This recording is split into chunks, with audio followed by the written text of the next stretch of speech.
காரியங்களில் விடுதலை கிடைக்குமா என்று சொல்லி அங்கலாய்க்கிற ஜனங்கள் உண்டு. அவைகள் மத்தியிலும் இந்த கடன் என்கிற போராட்டம் நிறைய பேருக்கு. அம்மா சொன்னது போல இன்றைக்கு வருமானம் சொற்பமாக இருக்கிறது, செலவுகளோ அதிகமாக இருக்கிறது இல்லையா? உண்மையிலே எல்லா ஒரு பக்கம் விலைவாசி எல்லாம் நம்ம எல்லாம் பெண்கள் இல்லையா? பெண்களுக்கு ஒரு மாதம் நம்ம குடும்பம் நடத்துவதற்கான பட்ஜெட் எவ்வளோ தேவைப்படுகிறது என்பது நமக்கு உண்மை எல்லாரும் தெரியும். ஆண்டவர் அப்படிப்பட்டதான ஞானத்தை தேவன் நமக்கு தந்திருக்கிறார். அதுக்காக நம்ம கடவுளுக்கு நன்றி செலுத்துவோம். ஏன்னா வேதம் சொல்லுகிறது, புத்தியுள்ள ஸ்திரீ தன் வீட்டை கட்டுகிறார் இல்லையா? உண்மையிலே அது ஆண்கள் கரங்களில் கொடுக்காதபடிக்கு தேவன் நம்மளோட கொடுத்துருக்கிறாரு. சகோதரி கூட முதல்ல சொல்லும்போது சொல்லுங்க, பெண்கள் அதிகமாய் செபியுங்கள். ஏன் அப்படின்னா பலவீனமான பாண்டம் இல்லை, நான் பலவீனமான பாண்டத்தில் ஆண்டவர் என்ன செய்திருக்கிறாரு? ஒரு உன்னதமான பணியை கூட தேவன் நம்மளுடைய கரங்களில் கொடுக்கிறார். அதுக்காக நம் கடவுளுக்கு நன்றி செலுத்துவோம். இந்த நாளிலே கூட கொடுக்கப்பட்டதான இந்த விண்ணப்பத்துக்காக ஒரு நிமிஷம் எல்லாரும் ஒருமனப்படுவீங்களா? ஒருமனப்பட்டு நம்ம எப்பெல்லாம் நம்ம ஜெபிக்கிறோமோ அப்போலாம் கர்த்தருடைய மகிமையை பார்க்க முடியும். விசுவாசிக்கிறீங்களா? ஒருமனப்படும் போது கர்த்தருடைய வல்லமையை நம்ம பார்க்க முடியும். ஒருமைப்படும் போது கர்த்தருடைய விடுதலை நம்ம பார்க்க முடியும். ஒருமைப்படும் போது யோபு சொன்னது போல கிரகிக்க நம்ம என்ன செய்ய முடியும்? பார்க்க முடியும். விசுவாசிக்கிறேன். இன்றைக்கு இந்த ஜெப கூட்டம் முடிவதற்குள்ளாக யாரெல்லாம் கடன்களோடு வந்திருக்கீங்களோ, யாரெல்லாம் கடன்களோடு இங்கே பார்த்துருக்கீங்களோ, கர்த்தர் இன்றைக்கு ஒரு வாசல்களை உங்களுக்காக திறக்க போகிறார். அது எப்படின்னு எனக்கு தெரியாது, ஆனால் அவருக்கு தெரியும். தாவீது திருவோலை உடையவர் இன்றைக்கு உங்கள் மத்தியிலும் என் மத்தியிலும் என்ன செய்கிறார்? உலாவி கொண்டிருக்கிறார். அவருடைய கரத்தில் நம்ம ஒப்பு கொடுத்து செபிப்போமா? ஒரு மனதோடு கூட செபிங்க.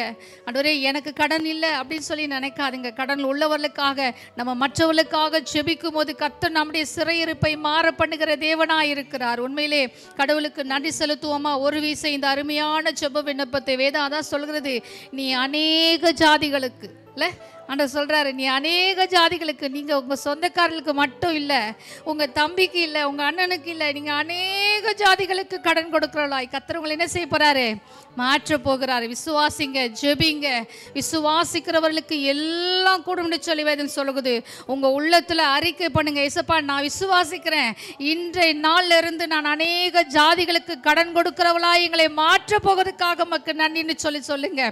கர்த்தர் அப்படியாய் உங்களை ஆசீர்வதித்து அனுப்ப போவதற்காக ஏசப்பா இந்த நாளில அருமையான விண்ணப்பத்தோட கரத்துல நாங்கள் ஒப்பு கொடுக்கிறோம் ஐயா, ஒப்பு கொடுக்கிறோம் சுவாமி. வேதம் சொல்லுகிறது, நிறைவானது வரும்பொழுது குறைவானது ஒழிந்து போகும் சொன்னீங்களா ஐயா. அந்த ஆசீர்வாதத்தை நம்முடைய பிள்ளைகளுக்குள்ள இன்றைக்கு இப்பொழுதே ஆண்டவரே, எந்த ஆண்டவரை ஸ்தோத்திரிக்கிறேன் ஆண்டவரே, விதவையனோட வீட்டில் என்ன இருக்குன்னு சொல்லி கேட்ட தேவன் ஆண்டவரே, அவங்க கிட்ட என்ன இருக்கிறதோ அதை வைத்து ஆசீர்வதிக்க உம்மால முடியும் என்று சொல்லி நாங்கள் விதத்தில் வாசிக்கிறோமே. அப்படியா இந்த நாளில் ஆண்டவரே கடன் பிரச்சனையோடு கூட இருக்கிற ஒவ்வொரு பிள்ளைகளும் கரத்தில் ஒப்பு கொடுக்கிறேன் ஆண்டவரே. நாங்கள் பட்டியலிட்டு சொல்லுகிறோம் ஐயா, படிப்புக்காக வாங்கின பிள்ளைகளுக்காக நாங்கள் கரத்தில் வருகிறோம். திருமணத்துக்காக ஆண்டவரே, ஒருவேளை என் பிள்ளைகளுடைய திருமணத்துக்காக நான் வாங்கிட்டு இதை எப்படி அடைக்கணும்னு சொல்லி தெரியலன்னு சொல்லி யாரெல்லாம் மங்களாய்த்து கொண்டிருக்கிறார்களோ, ஒருவேளை என் பெற்றோருக்காக, என் பெற்றோருக்கு செய்ய வேண்டிய கடமைகளுக்காக நான் வாங்கின கடன்களாக இருக்கலாம் ஏசப்பா. ஆண்டவரே எமக்கு நன்றி செலுத்துகிறோம் ஆண்டவரே. ஒருவேளை நாங்கள் வீடு வாங்க வேண்டும் என்று சொல்லி வாங்கி இருக்கிறோம் ஆண்டவரே, ஒருவேளை பிசினஸுக்காக நாங்கள் வாங்கினோம் என்று சொல்லி யாரெல்லாம் ஆண்டவரே கர்த்தாவே ஞானம் இல்லாமல் நாங்கள் செய்திருக்கிறோம் என்று சொல்லி அங்கலாய்ப்போடு கூட இருக்கிற ஒவ்வொருவருக்காக நாங்கள் ஜெபிக்கிறோம் ஆண்டவரே. கர்த்தர் அந்த கடன்களை அடைக்க கர்த்தர் வழிவாசலை திறக்கும்படியா ஜெபிக்கிறோம் ஆண்டவரே. இன்றைக்கு இப்பொழுது பிள்ளைகளுக்கு இருக்கிறதை கொண்டு ஆண்டவரே நிறைவான பலனை நீங்க தரப்போவதற்காக, நிறைவான ஆசீர்வாதத்தை தரப்போவதற்காக உமக்கு நன்றி ஆண்டவரே. ஆண்டவரே ஒருவேளை மருத்துவத்துக்காக நாங்கள் கடன் வாங்கி இருக்கிறோம்ப்பா ஆண்டவரே, ஒருவேளை அநேகருக்காக ஆண்டவரே, மற்ற என் ஃப்ரெண்டுக்காக நான் வாங்கி கொடுத்தேன், அது நிமித்தம் நான் இன்னைக்கு சிக்கல் இருக்கிறேன்னு சொல்லி யாரெல்லாம் அங்கலாய்த்து கொண்டிருக்கிறார்களோ அத்தனை பிள்ளைகளுக்காக சமூகத்தில் வருகிறோம் ஆண்டவரே. நீ அநேக ஜாதிகளுக்கு கடன் கொடுப்பாய், நீயோ கடன் வாங்குவதில்லை என்ற வார்த்தை ஆண்டவரே ஒவ்வொரு குடும்பத்துக்குள்ள நிறைவேறும்படியா நாங்கள் ஜெபிக்கிறோம் ஆண்டவரே. ஆண்டவரே ஒவ்வொருடைய வருமானத்தை ஆசீர்வதிங்கப்பா. கடன் என்கிற ஆண்டவரே சிறையிருப்பை கர்த்தர் இப்பொழுதே ஒவ்வொரு குடும்பத்தில் நீங்க மாற்றுகிறதற்காக உமக்கு நன்றி, உமக்கு ஸ்தோத்திரம். அப்படிப்பட்ட கிருபைகளை தாங்க ஆண்டவரே, உமக்கு நடு செலுத்துகிறோமே, துதிக்கிறோம் ஆண்டவரே. இதில் ஊழியக்காரர்கள் கூட உடைய கரத்தில் ஒப்பு கொடுக்கிற ஐயா. ஊழியத்து நிமித்தமாய் நான் கடன் பட்டிருக்கிறேனே என்று சொல்லி அங்கலாய்த்திருக்கிற ஒவ்வொரு ஊழியருடைய கர்த்தாவே ஸ்தோத்திரிக்கிற ஐயா. கடன்களை கர்த்தர் பொறுப்பெடுத்து ஆண்டவரே நீர் அதை அடைக்க போகிறதுக்காக உமக்கு நன்றி, உமக்கு ஸ்தோத்திரம் ஐயா. அப்படிப்பட்ட கிருபைகளை தாங்க.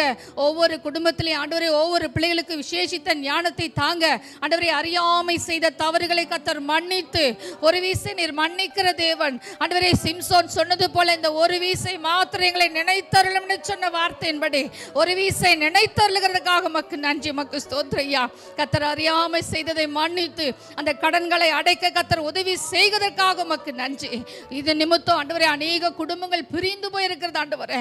அநேக குடும்பங்களுக்குள்ள சமாதானம் இல்லை இயேசப்பா.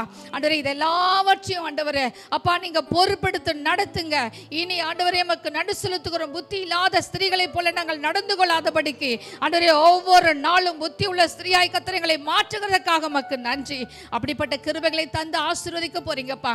கடன் என்கிற சிறையிருப்பை மாற்றினதற்காக ஸ்தோத்திரம். நாங்கள் எல்லாரும் ஒருமனப்பட்டு செபித்திருக்கிறோம் ஆண்டவரே. எல்லா சிறையிருப்பு மாறினதற்காக உமக்கு நன்றி. இனி வருகிற நாட்களை கர்த்தர் நாங்கள் சாட்சிகளை கேட்க பண்ண போறீங்க, அதற்காக ஸ்தோத்திரம். தொடர்ந்து உடைய கரத்தில் அருமையான விண்ணப்பத்தை ஒப்பு கொடுத்திருக்கிற ஐயா. நீங்க பொறுப்பெடுத்துக் கொள்ளுங்க, வழி நடத்துங்க, ஆசீர்வதிங்க. இயேசுவின் நாமத்தில் ஜெபிக்கிறோம் எங்கள் நல்ல பிதாவே. ஆமென்.